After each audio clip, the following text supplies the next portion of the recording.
What's up, everybody? Austin from Electron Company here. Today we're going to go over the Razor bolt-on extension kit. We're going to show you everything that comes in the kit, all the tools that you need to install it, and we're going to demonstrate how to get it installed. So let's get into it.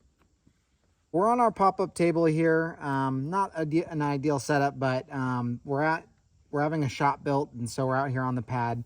So forgive the table. Here's what comes in the kit. You get the 2 extension arms left and right. You get the brake bracket, which looks different than what was previously shown. This has been updated. It's a lot better now. We'll go over that in a second. You get the 2 axle blocks, one that holds the nut and one for the bolt side. You get all this hardware here and the necessary washers and nuts and an axle. So this is everything that comes in the kit. It's all you need in terms of parts, but in order to use this, you're going to need a Razor. So let's go over to the Razor parts. This is one of our employee Nolan's monstrosities of a build. This is like the OG of the OGs. This is like years and years old, but it's a perfect example of how we can utilize the extension kit to be able to adjust the axles length and then adjust the chain. So at any rate, you're going to need a swing arm, a tire, a Razor rim and tire, and a Zoom brake kit or another mountain bike brake setup. And you also need 1 wheel spacer from your original setup. That's it. The rest of it is all coming from our kit. Then, tools wise, what do you need for tools? You need a 10mm wrench and one with a small head. You're going to need a 13mm wrench, a 14mm wrench, a 5mm Allen, a 5/16 drill bit, and a drill. And we recommend a little bit of WD-40 or some other kind of cutting lubricant. And that's it. Very simple, not a lot of tools required. First thing we're going to do is we're going to get the arms mocked up onto the frame. So let's get started with that. All right, so we're going to get this mounted up, and you'll take a look here and you'll see that this is perfectly designed to fit right into the axle. You have the 2 divots for the, I guess you'd call them what, like retaining bumps or something, I don't know. So anyway, it fits right on there like that. You're going to want to have your finger here in here. You're going to get your button head screws, your washer, your lock washer, and the threads are in here. We're going to thread it on in this order. Oops. So it's button head, lock washer, flat, and then under here.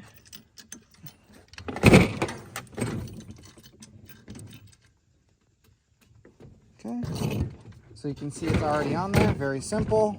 Grab our 5mm Allen, give it a snug, not fully tight yet, but just snug. So it's sitting where it's gonna sit. Then we're gonna do the other side, and then we'll jump to drilling so we can get them permanently mounted, and then we'll start with the final assembly.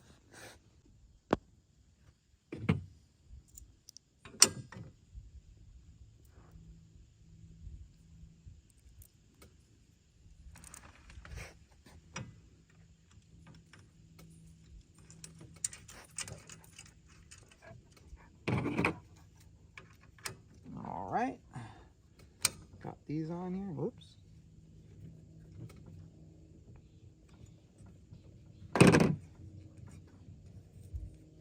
So you want to make sure that they're pushed down right here on this part. So that way the ledge here is sitting on top.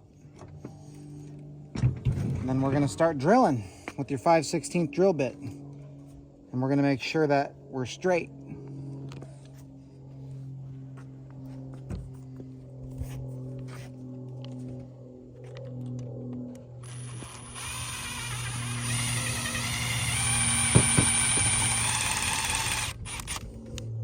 Throw a little bit of WD in there.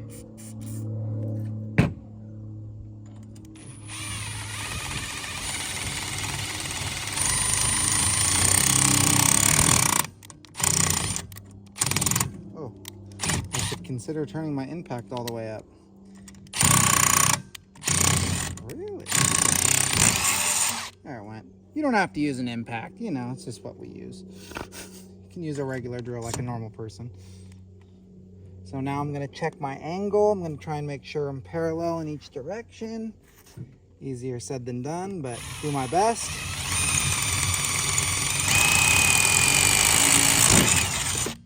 There you go. I'm going to blow that out. Careful not to cut your finger. You're going to need now this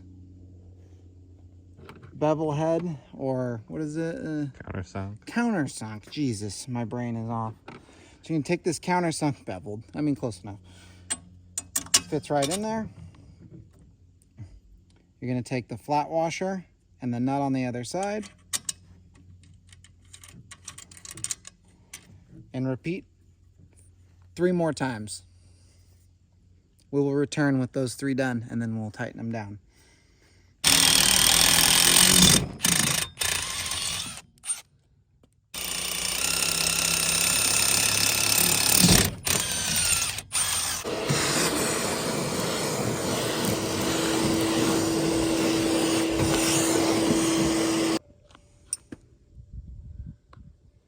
All right, so we got the holes drilled, the countersunk hardware installed, got all the washers on the back side. We're going to use our 5mm Allen and our 13mm wrench to tighten these down. Oh boy.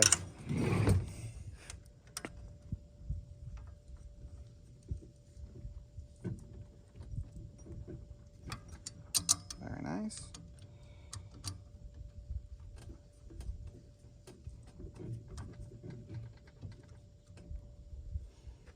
I'm going to flip it over. Well, I'm going to actually tighten this one while I got it on this side.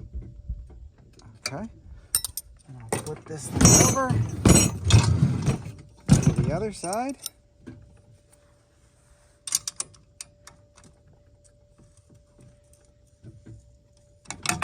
Okay, don't do that though. Make sure you hold on to your wrench. It's important. Okay.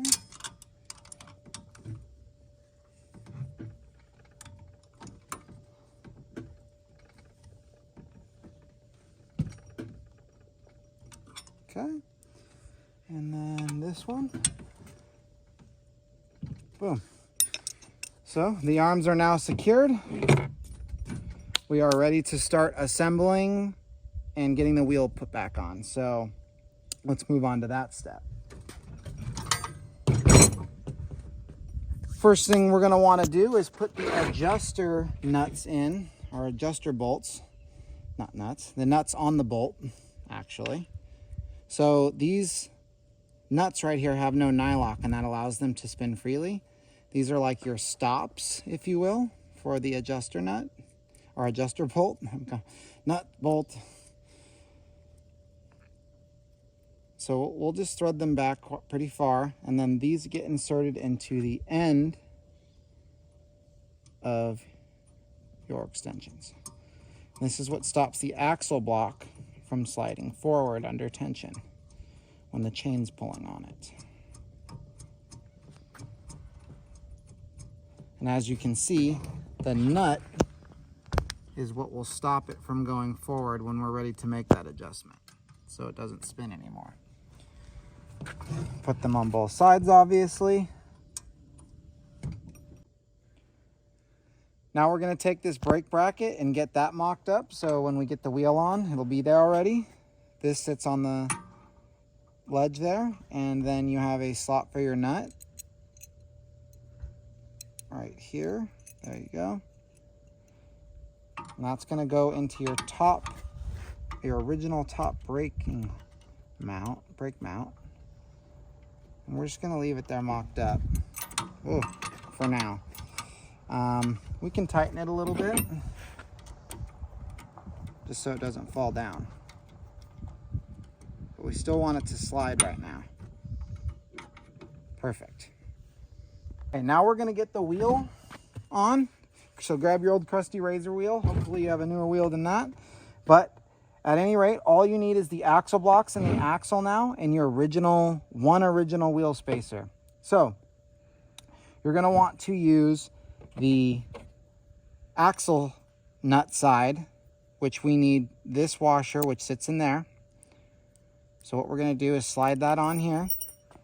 We're going to slide this on here. We're going to slide this through the brake mount, right? But we're not going to push it all the way in yet. We're just going to leave it just like this, where it's flush right here, so I can get the wheel in. Once I put this wheel in place, pick it all up, you'll see that it's, yep, exactly. You'll see that it's in line, pops right in. We're going to go over on this side now. We're going to get our original wheel spacer. And we're going to struggle a lot to just one hand this. So excuse me if my hands are in the way. Looks like I got it. There we go.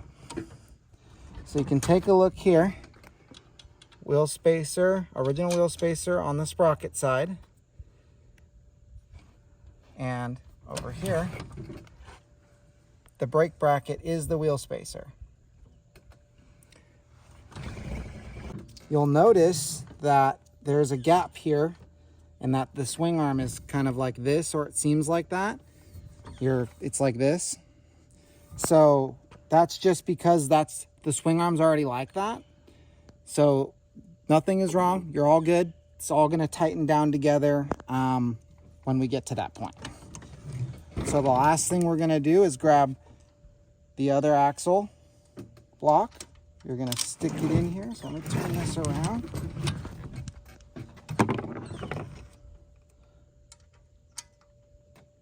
Well, it really needs to be pushed in and then threaded from this side, on the other side.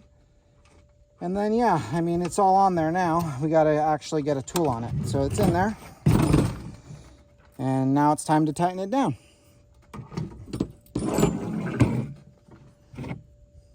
I'm going to hold my hand on the back side to keep that nut from falling out, which has happened to me a bunch of times. Now we're not going to tighten it all the way yet. We still want it to slide. So we just want to, just enough. It seems a little loose still. Let's do a little bit more. Seems good now because it's still able to move, but it's not flopping around. Last thing we're going to do for the installation, because we're almost done, is put the brake on. Make sure the brake is aligned, and then you're basically done. You're going to tighten down, you're going to adjust your chain and tighten down the axle, and you're ready to rip. So let's get this brake on here. Okay, so we're at the last step of putting the brake on. If you have our Zoom brake kits, you will have these hardwares and spacers. So you need one of the smaller spacers and these hardwares that come with the kit. You'll take your brake, you'll set it right on the rotor. You'll put your spacer in between the rotor and the, like so. Oh boy. There we go. Just like that.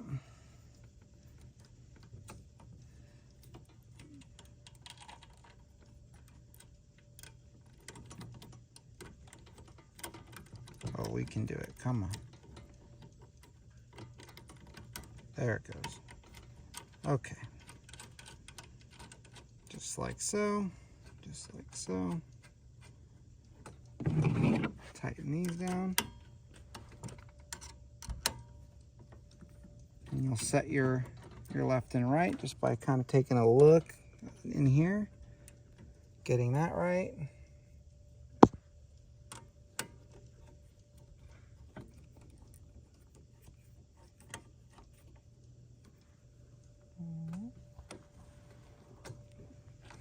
Okay, get this one over there.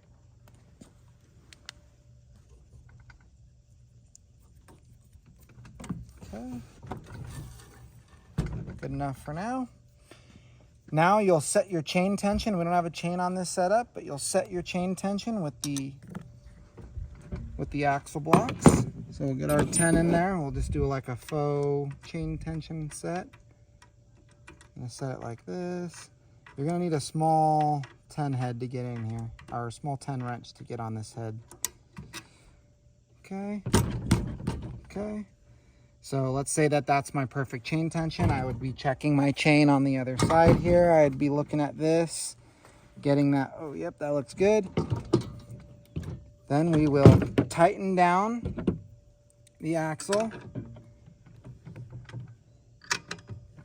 fully. We'll spin this up all the way. We'll tighten the main one into the block, which locks it down. And we tighten this one in the opposite direction, which pushes it this way.